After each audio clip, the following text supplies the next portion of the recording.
Assalamualaikum warahmatullahi wabarakatuh. Selamat pagi anak-anakku. Semoga kalian selalu dalam keadaan sehat walafiat dan insya Allah tidak mengurangi suatu apapun. Untuk mempersingkat waktu, sebelum kita melakukan aktivitas pembelajaran, marilah kita bersama-sama membaca isti'adah wal basmalah. A'udzubillahi minasyaitonirrajim. Bismillahirrahmanirrahim.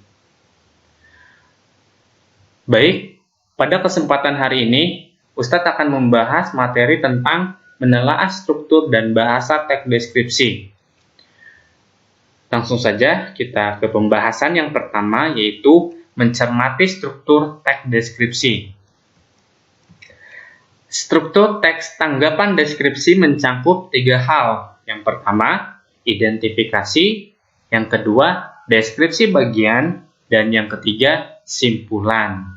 Nah, untuk lebih jelasnya dapat kalian lihat pada bagan sebagai berikut. Nah, ini ya bagan dari teks deskripsi. Tadi yang pertama, identifikasi atau pernyataan umum, yang kedua deskripsi bagian, dan yang ketiga simpulan atau kesan-kesan, ya. Baik, lanjut. Nah, bagian teks deskripsi tadi. Yang pertama, identifikasi, yang kedua deskripsi bagian, dan yang ketiga kesimpulan. Identifikasi atau gambaran umum berisi nama objek yang dideskripsikan, lokasi, sejarah lahirnya, makna nama, pernyataan umum tentang objek tersebut. Yang kedua, deskripsi bagian berisi perincian bagian objek tetapi diperinci berdasarkan tanggapan subjektif penulis. Perincian dapat berisi apa yang dilihat. Misalnya, bagian-bagiannya, komposisi warna, seperti apa objek yang dilihat menurut kesan si penulis. Adapun perincian juga dapat berisi perincian apa yang didengar. Mendengarkan suara apa saja, seperti apa suara-suara itu, atau penulis membandingkan dengan apa, seperti itu ya. Nah, perincian juga dapat berisi apa yang dirasakan penulis dengan mengamati objek tersebut, seperti itu ya. Insya Allah paham ya. Yang ketiga, kesimpulan. Kesimpulan adalah sesuatu yang paling penting dalam sebuah teks atau inti dari suatu pelajaran yang ingin diberikan lewat penjabaran fakta dalam suatu teks. Nah, itu ya. Ketiga dari bagian teks deskripsi yang harus kalian benar-benar pahami. Insyaallah paham ya? Lanjut. Nah, jenis pengembangan deskripsi bagian. Yang pertama, deskripsi bagian berdasarkan ruang. Berisi perincian bagian-bagian ruang objek yang dideskripsikan. Misalnya, penulis mendeskripsikan bagian pintu masuk, bagian tengah, dan bagian belakang. Perincian ruang juga dapat menyebutkan nama ruang-ruang dan ciri-cirinya. Seperti itu ya. Yang kedua, deskripsi bagian berdasarkan anggota bagian-bagian objek. Berisi perincian bagian-bagian yang dideskripsikan, seperti pantai digambarkan bawah lautnya, bibir pantai, ombak, pasir, pemandangan, tumbuhan, dan hewan. Ya. Nah, itu deskripsi bagian yang kedua. Nah, jenis pengembangan selanjutnya,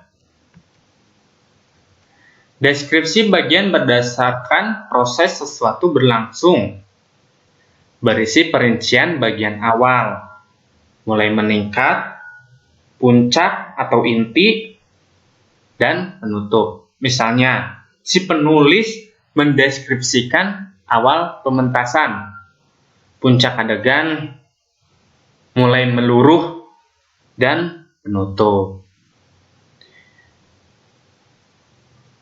Lanjut, deskripsi bagian berupa pemfokusan yang berisi bagian yang paling disukai dari bagian yang dideskripsikan. Contoh kalimatnya seperti, bagian yang paling saya suka dari perpustakaan ini adalah ruang bacanya. Desainnya unik dengan cat cerah memberikan kenyamanan yang luar biasa pada pengunjung. Nah, ini contoh dari deskripsi bagian berupa pemfokusan. Ya, berisi bagian yang paling disukai dari bagian yang dideskripsikan. Paham ya? Lanjut.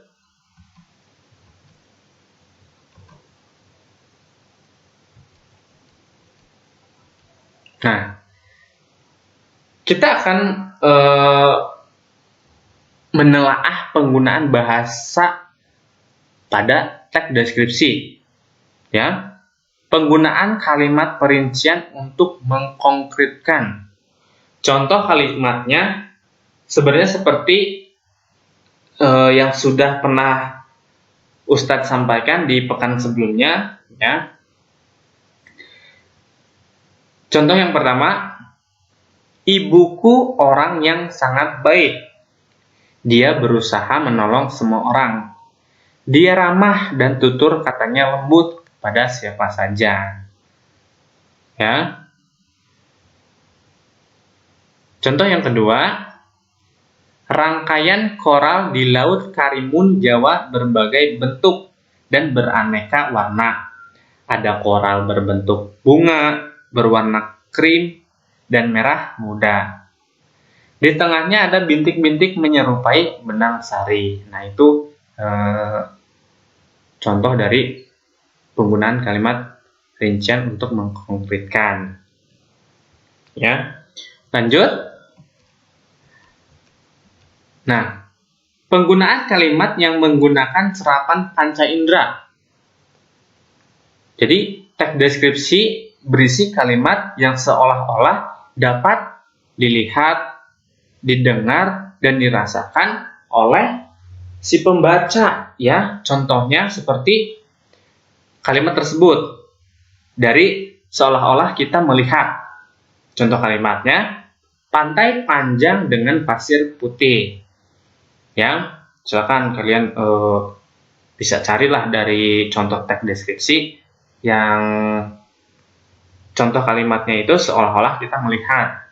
Seperti itu ya. Yang kedua, seolah-olah mendengar. Contoh kalimatnya, debur ombak pantai terdengar berirama. Yang ketiga, seolah merasakan. Udara sangat terasa segar. Nah, seperti itu ya. Nah, ini kalimat yang menggunakan serapan panca indera. Jadi yang seolah-olah dapat dilihat, didengar, dan dirasakan. Paham ya? Lanjut. Nah, penggunaan sinonim pada teks deskripsi. Tuh ya. Jadi pernah disampaikan juga pada materi sebelumnya. Jadi teks deskripsi itu mempunyai sifat yang kuat menggunakan kata sinonim ya. Contoh katanya seperti indah. Sinonimnya elok, permai, molek, Ya. Contoh kata yang kedua, mengherankan. Sinonimnya mengagumkan, memukau, dan fantastis. Seperti itu ya. Salah paham. Lanjut.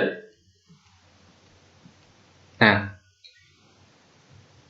penggunaan kata khusus untuk teks deskripsi. Jadi penggunaan kata khusus itu ada dua jenis. Yang pertama kata umum dan yang kedua kata khusus. Kata umum adalah kata yang luas ruang lingkupnya dan dapat mencakup banyak hal. Kata-kata yang termasuk dalam kata umum disebut dengan hypernym. Nah, yang kedua, kata khusus adalah kata yang ruang lingkupnya dan cangkupan maknanya lebih sempit. Kata-katanya yang termasuk dalam kata umum disebut dengan hypernym.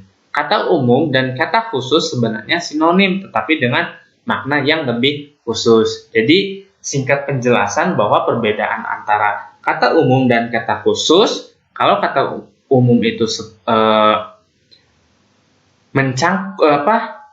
ruang lingkupnya banyak hal, dan kata khusus ruang lingkupnya lebih sempit, seperti itu ya. Nah, adapun contoh kata antara kata umum dan kata khusus. Nah, silakan kalian bisa simak, baca contoh kata umum dan kata khusus. Ya? Paham ya? Nah, mungkin itu pembahasan materi menelaah struktur dan bahasa dari teks deskripsi. Nah, barangkali ada penjelasan yang kurang dipahami oleh kalian, silahkan kalian ditanyakan langsung kepada Ustadz. Ya, nah, silahkan kalian ulas kembali dari pekan pertama, pekan kedua, dan pekan sekarang. Pahami. Untuk pekan ini insya Allah tidak ada tugas buat kalian, cuman Ustadz minta kalian harus membaca, mengulas yang telah pekan sebelumnya dibahas ya. Mungkin itu pembahasan Ustadz pada hari ini. Mohon maaf bila mana ada tutur kata yang kurang berkenan. Kita tutup pembelajaran pada pagi hari ini dengan membaca bersama-sama hamdalah. Alhamdulillahirrabbilalamin. Syukron. Wassalamualaikum warahmatullahi wabarakatuh.